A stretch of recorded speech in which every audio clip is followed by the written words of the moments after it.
இந்த 7 நிமிஷம் வீடியோவை நான் ஃபுல்லாக பார்க்குறனால எனக்கு என்ன யூஸ்ன்னு நினைக்கிறவங்க இந்த வீடியோ பார்த்து முடிக்கும்போது உங்களோட மைண்ட் செட்டே சேஞ்ச் ஆகிருக்கும். அதில் எனக்கு எந்த ஒரு டவுட்டும் இல்லை. இந்த வீடியோவை நீங்கள் கிளிக் பண்ணியிருக்கீங்கனாலே எனக்கும் இந்த அரசாங்கத்தில் வேலை கிடச்சிராதா, அந்த பச்சைமை பேனாவில் நான் கையெழுத்து போட்டுற மாட்டேனா அப்படின்னு ஒரு எண்ணம் உள்ள ஒரு நபராக தான் நீங்கள் இருப்பீங்க. அந்த எண்ணம் கொஞ்சம் கூட குறையாமல் இந்த வீடியோ ஃபுல்லாக பாருங்கள். ஓகே, சிம்பிளான 6 ஸ்டெப்ஸை ஃபாலோ பண்ணுறதுனால பிரபஞ்சம் நமக்கு 7வது படியான வெற்றியை நமக்கு தரப்போகுது. அந்த 6 ஸ்டெப்ஸ் என்னென்ன? ஃபஸ்ட்டு ஸ்டெப், ரெஸ்ட் எடுங்க. என்ன சார் எல்லாரும் படிக்க சொல்லுவாங்க, நீங்கள் ரெஸ்ட் எடுக்க சொல்கிறேன்னு நீங்கள் யோசிக்கிறது எனக்கு புரியுது. அவசரப்பட்டு ஒரு முடிவு எடுக்கக்கூடாது. அதனால தான் சொல்கிறேன், எல்லாரும் ரெஸ்ட் எடுங்க. ஃபஸ்ட்டு ஸ்டெப் ரொம்ப ரொம்ப முக்கியமான ஸ்டெப். அதனால் ரெஸ்ட் எடுங்க. இந்த ரெஸ்ட் டயத்தில் என்ன பண்ணணும் அப்படின்னு பார்த்தீங்கன்னா, உங்களை நீங்கள் செல்ஃப் அனலைஸ் பண்ணணும். உங்களால் எந்த எக்ஸாம் கிளியர் பண்ணால் உங்களுக்கு பொட்டன்ஷியல் இருக்குது அப்படின்ட்டு செல்ஃபாக அனலைஸ் பண்ணுங்கள். குரூப் 1னா மெயின்ஸ் இன்டர்வியூ இருக்குது, டைம் ஆகுமே. குரூப் 4னா சிங்கிள் பேப்பர் தான், ஆனால் காம்படிஷன் அதிகமாக இருக்குமே அப்படின்னா அப்போ என்ன பண்ணலாம், என்ன எக்ஸாம் ப்ரிப்பேர் பண்ணலான்ட்டு டிசைட் பண்ணுங்கள். உங்கள் ஃப்ரெண்ட்ஸ் குரூப் 4 படிக்கிறாங்க, ஸோ நீங்களும் குரூப் 4 படிப்போன்ட்டு அப்படி சூஸ் பண்ணாதீங்க. ஏன்னா திறமை உள்ளவங்க அவங்களுக்கு தெரியாத தொழிலில் திறமை இல்லாதவங்கள தான் கன்சிடர் பண்ணுவாங்க. உங்களோட பொட்டன்ஷியல் குரூப் 2வாக கூட இருக்கலாம். நீங்கள் போய் குரூப் 4 எக்ஸாம் படிச்சிங்கன்னா அது லாஸ் வந்து உங்களுக்கு தான். அதனால் செல்ஃப் அனலைஸ் பண்ணுங்கள். செல்ஃப் அனலைஸ் தான் ஃபஸ்ட்டு ஸ்டெப். அது ரொம்ப ரொம்ப முக்கியமான ஸ்டெப்பு. என்ன கேட்டால் எல்லாரும் குரூப் 2 குரூப் 2 எக்ஸாம் ப்ரிப்பேர் பண்ணலான்னு நான் சொல்லுவேன். அதுக்கான ரீசன் வந்து உங்களுக்கு செப்பரேட் வீடியோவாக எக்ஸாம்பிளோட சொல்கிறேன். சரி, எக்ஸாம் ஃபிக்ஸ் பண்ணியாச்சு, என்ன எக்ஸாம்ன்றதை நான் ஃபிக்ஸ் பண்ணிட்டேன் அப்படின்னா என்ன பண்ணணும்? நெக்ஸ்ட் ஸ்டெப் என்னன்னு பார்த்தீங்கன்னா, திருவள்ளுவர் சொன்ன மாதிரி எண்ணி துணிக கர்மம் துணிந்த பின் எண்ணுவம் என்பது இலக்கு. அப்படின்னா ஒன்றும் கிடையாது. இந்த குறள் மாதிரி எக்ஸாம் ஃபிக்ஸ் பண்ண அப்புறம் செல்ஃப் டவுட் மட்டும் இருக்கவே கூடாது. ஏன்னா இப்போ எக்ஸாம்பிள் நீங்கள் குரூப் 1 எக்ஸாம் படிச்சுக்கிட்டு இருக்கீங்க. குரூப் 1 எக்ஸாம் படிக்கலான்னு முடிவு பண்ணிட்டீங்க. ஃபிக்ஸ் பண்ணி ஒரு 2 மாதம் சூப்பராக படிக்கிறீங்க. அப்புறம் மெயின்ஸ் இருக்கே, இன்டர்வியூ இருக்கே, நம்ம கிளியர் ஆகுமா என்னன்னு தெரியாமல் ஒரு செல்ஃப் டவுட் பட்டு சரி குரூப் 4க்கு நம்ம ஷிஃப்ட் ஆகும், குரூப் 4க்கு நம்ம படிப்போம், குரூப் 4 ஷிஃப்ட் ஆகி படிக்கிறீங்கன்னு வச்சுக்கோங்க. குரூப் 4 தமிழை அப்போ படிக்க உங்களுக்கு டைம் இல்லாமல் போயிடும். அப்போ குரூப் 4 எக்ஸாமும் உங்களால் ஒழுங்காக பண்ண முடியாது, குரூப் 1 எக்ஸாமும் ஒழுங்காக பண்ண முடியாது. அதனால என்ன எக்ஸாம்னு ஃபிக்ஸ் பண்ணதுக்கப்புறம் எந்த ஒரு செல்ஃப் டவுட்டும் இல்லாமல் அந்த எக்ஸாமை வந்து இந்த வருஷம் ஃபுல் கான்சன்ட்ரேட்டோட படிங்க. என்னோட பர்சனல் இது கேட்டிங்கன்னா குரூப் 2 குரூப் 2 படிக்கலாம். அதுக்கான ரீசன் வந்து நான் நெக்ஸ்ட் வீடியோவில் சொல்கிறேன். ஓகே, செகண்ட் ஸ்டெப் என்னன்னு பார்த்தீங்கன்னா சிலபஸ் ரைட்டிங். இப்போ என்ன எக்ஸாம்னு ஃபிக்ஸ் பண்ணியாச்சு. அப்புறம் ஒரு செப்பரேட் நோட்டை போட்டு டிஎன்பிஎஸ்சி வெப்சைட்டில் சிலபஸ் கார்னரில் அந்த எக்ஸாமுக்கான சிலபஸை வந்து டவுன்லோட் பண்ணி எழுதுங்க. எக்ஸாம்பிள் சொன்னால் குரூப் 4னா குரூப் 4 சிலபஸை டவுன்லோட் பண்ணி அந்த தனியாக நோட்டை போட்டு அந்த சிலபஸை மட்டும் எழுதுங்க. வேறு எக்ஸாம் சிலபஸை நீங்கள் எழுத வேணாம் அந்த நோட்டில். சரி, அதே மாதிரி எல்லோரும் சிலபஸை படிக்க சொல்கிறாங்க, நான் மட்டும் படிக்க வேணாம்னு சொல்கிறேன். அது காரணம் என்னன்னு பார்த்தீங்கன்னா, எழுதுங்க. உங்களோட கைப்பட நீட்டாக நீங்கள் எழுதுனாலே அதுவே போதுமானது. அதுவே உங்கள் மைண்டில் வந்து ரெஜிஸ்டர் ஆகிடும். சிலபஸை யாரும் பிரிண்ட் அவுட் எடுக்க வேணாம், படிக்கவே வேணாம். நீங்கள் கைப்பட நீட்டாக ஹேண்ட் ரைட்டிங்கில் ஒரு 2 மணி நேரம் பொறுமையாக அந்த சிலபஸை எழுதுனாலே போதும். உங்களுக்கு ஆட்டோமேட்டிக்காக அந்த சிலபஸ் வந்து மைண்டில் வந்து ரெஜிஸ்டர் ஆகிடும். ஏன் நான் சொல்கிறேன்னா, இப்போ ரோட்டில் ஒரு கார் போகுதுன்னு வச்சுக்கோங்களேன், அது நியூ மாடல் காராக இருக்குது. அந்த கார் வந்து நமக்கு என்னன்னே தெரில, கூகுள் பண்ணி டக்குன்னு இன்ஃபர்மேஷன் நம்ம கேதர் பண்ணிக்கிறோமா, நெக்ஸ்ட் டே அதே காருக்கு போச்சுன்னா அது இந்த கார் மாடல் தான் நம்ம வந்து ஞாபகம் வந்துடும்ல. அதே மாதிரி தான் சிலபஸை பொறுமையாக உங்கள் கைப்பட எழுதும்போது ஆட்டோமேட்டிக்காகவே உங்கள் மைண்டில் ஸ்டோர் ஆகிடும். அதுக்காக எழுதுறேன்ட்டு நீங்கள் வேகமாகவும் எழுதக்கூடாது, பாட்டு கேட்டுட்டும் எழுதக்கூடாது. நல்லா பொறுமையாக நீட்டாக மொபைலை பார்த்து எழுதணும். ஒரு கிட்டத்தட்ட ஒரு 2 மணி நேரமாச்சும் எழுதணும். சிலபஸை வந்து நீட்டாக எழுதணும், பொறுமையாக எழுதணும். ஓகேங்களா? சிலபஸை எழுதியாச்சு. என்ன எக்ஸாம் ஃபிக்ஸ் பண்ணிட்டேன். இப்போ நான் குரூப் 4 எக்ஸாம்னா குரூப் 4 சிலபஸை நான் எழுதி வச்சிட்டேன் ஒரு நோட்டில். அடுத்து என்ன பண்ணணும்? தேர்ட் ஸ்டெப் என்னன்னு பார்த்தீங்கன்னா, புக் செலெக்ஷன். ஃபஸ்ட்டு எந்த ஒரு மெட்டீரியல்னாலும் ஒன்று வாங்கியோ இல்லை ஜெராக்ஸ் போட்டோ படிங்க.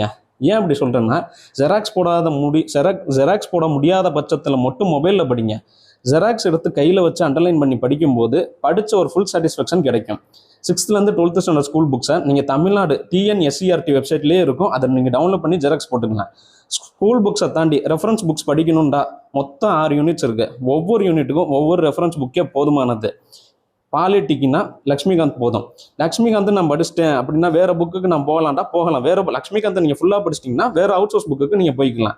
ஒரு ரெஃபரன்ஸ் புக் படித்தாலே போதுமானது. அந்த ரெஃபரன்ஸ் புக்கு படித்ததை வச்சே நம்ம கொஸ்டினை வந்து தெரியாத கொஸ்டினை எலிமினேஷன் மெத்தட் மூலியமாக நம்ம ஆன்சர் பண்ணிக்கலாம். அதனால் ஒரு ரெஃபரன்ஸ் புக்கே போதுமானது. ஸ்கூல் புக்ஸை வந்து நல்லா படிச்சுட்டு ஒரு ரெஃபரன்ஸ் புக்கை நம்ம படிக்கணும். ஓகே, அப்போ புக்ஸும் செலக்ட் பண்ணியாச்சு. அப்போ 4th ஸ்டெப் என்னன்னு பார்த்தீங்கன்னா, டைம் அலோகேஷன்.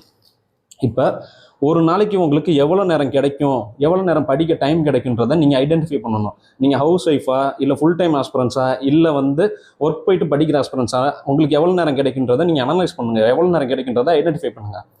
இப்போ உங்களுக்கு ஒரு எக்ஸாம் சொல்கிறேன். உங்களுக்கு ஒரு 6 மணி நேரம் படிக்க டைம் கிடைக்குதுன்னா, நீங்கள் குரூப் 2 குரூப் 4 எக்ஸாம் படிக்கிறீங்க அப்படின்னா 4 hours 4 மணி நேரம் என்ன பண்ணணும்னா தமிழும் மேக்ஸ்க்கும் ஸ்பெண்ட் பண்ணணும். ஏன்னா இதில் இருந்து தான் கிட்டத்தட்ட உங்களுக்கு தமிழில் 100 கொஸ்டின், மேக்ஸில் 25 கொஸ்டின், அப்போ டோட்டலாக 125 கொஸ்டின் கேட்குறாங்க. அப்போ ரிமைனிங் 2 hours நீங்கள் என்ன பண்ணணும்னா ஜிஎஸை படிக்கணும். அந்த ஜிஎஸ்லையும் நீங்கள் எதை படிக்கணும்னா ஃபஸ்ட்டு ப்ரிஃபரன்ஸ் வந்து யூனிட் 5, யூனிட் 6 பாலிட்டி, இதுக்கு தான் நீங்கள் கொடுக்கணும்.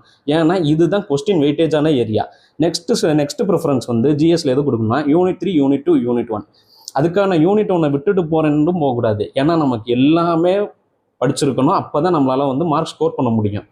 குரூப் 4 படிக்கிறேன் அப்படின்னா நீங்கள் தமிழை வந்து ஃபஸ்ட்டு ப்ரிஃபரன்ஸ் கொடுக்கணும்.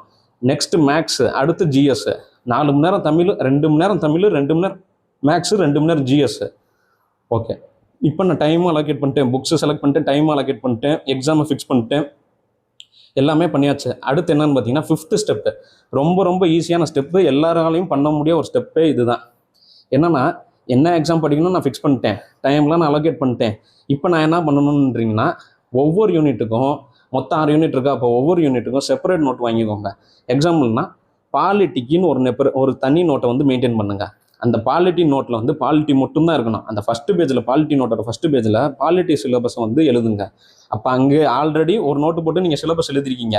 இங்கே பாலிட்டிக்கு நீங்கள் தனியாக எழுதும் போது ரீகால் ஆகிக்கணும். அப்போ அதனால நீங்கள் படிக்கணும், சிலபஸை படிக்கணும்னு அவசியம் வராது.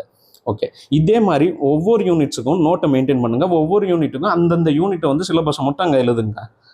இப்போ 5th ஸ்டெப்பும் கம்ப்ளீட் ஆகிடுச்சு. இப்போ நம்ம வெற்றிக்கான பாதையை வந்து நெருங்கிட்டோம். இப்போ 6வது ஸ்டெப் என்னன்னு பார்த்தீங்கன்னா நோட்ஸ் மேக் பண்ணுறது. நோட்ஸ் மேக் பண்ண எனக்கு நேரம் இல்லை அப்படின்றவங்க மட்டும் இந்த ஸ்டெப்பு ஆப்ஷனல். நோட்ஸ் மேக் பண்ணி படிக்கும்போது ரிவிஷனுக்கு வந்து அது ஈஸியாக இருக்கும். எக்ஸாம்பிள் சொல்கிறேன், சவுத் இந்தியன் ரெபிலியன் ஒரு டாபிக் இருக்குது. அது வந்து 8th standard, 10th standard, 12th standard school புக்ஸில் இருக்குது. அந்த டாப்பிக்கை நம்ம ஸ்கூல் புக்ஸில் படிச்சுட்டு திருப்பியும் செகண்ட் ரீடிங் பண்ணப்போ அண்டர்லைன் பண்ணிக்கணும்.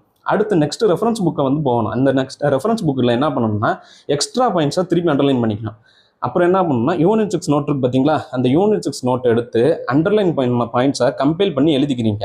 இப்படி பண்ணால் எக்ஸாம் டைம் அப்போ ரிவிஷனுக்கு புக்ஸை நீங்கள் பெறட்ட வேண்டிய அவசியமே இருக்காது. அப்போ நோட்ஸ் மேக்கிங் இந்த ஸ்டெப் வந்து டைம் கன்சியூமிங் ஸ்டெப் தான். ஆனால் நோட்ஸ் மேக் பண்ணிட்டீங்கன்னா புக்கில் வந்து 50 பேஜஸ் இருக்கிற அந்த டாபிக் வந்து நோட்டில் உங்களுக்கு 10 பேஜஸ் கிட்ட தான் இருக்கும். அதனால நோட்ஸ் மேக் பண்ணி படித்தா ரிவிஷனுக்கு வந்து ஈஸியாக இருக்கும்.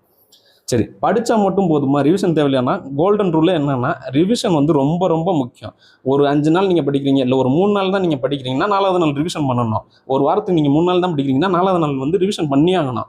அப்போ உங்களுக்கு எப்படி படிக்கணும், லாங் டேர்ம் பிளான் பெஸ்ட்டாக இல்லை ஷார்ட் டேர்ம் பிளான் பெஸ்ட்டாக, எப்படி படிக்கலான்றதுக்கான ஸ்ட்ராட்டஜி வீடியோ வேணும்னா கமெண்ட் பண்ணுங்கள். நீங்கள் எந்த எக்ஸாம் படிக்கிறீங்கன்னு சொல்லுங்கள், அதுக்கு தகுந்த மாதிரி நான் வந்து ஸ்ட்ராட்டஜி வீடியோ போடுறேன்.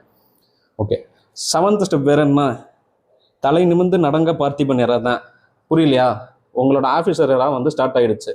இதை ஃபாலோ பண்ணுங்கள், கண்டிப்பாக வெற்றி கிடைக்கும். வேறு டவுட்னாலும் ஃபீட்பேக்னாலும் கமெண்ட் பண்ணுங்கள். இந்த வீடியோ பிடிச்சிருந்தா லைக்கும் சப்ஸ்கிரைபும் பண்ணுங்கள். டிஎன்பிஎஸ்சி படிக்கிற உங்கள் ஃப்ரெண்ட்ஸுக்கு நம்ம சேனலில் ஷேர் பண்ணுங்கள். Thank you, all the best.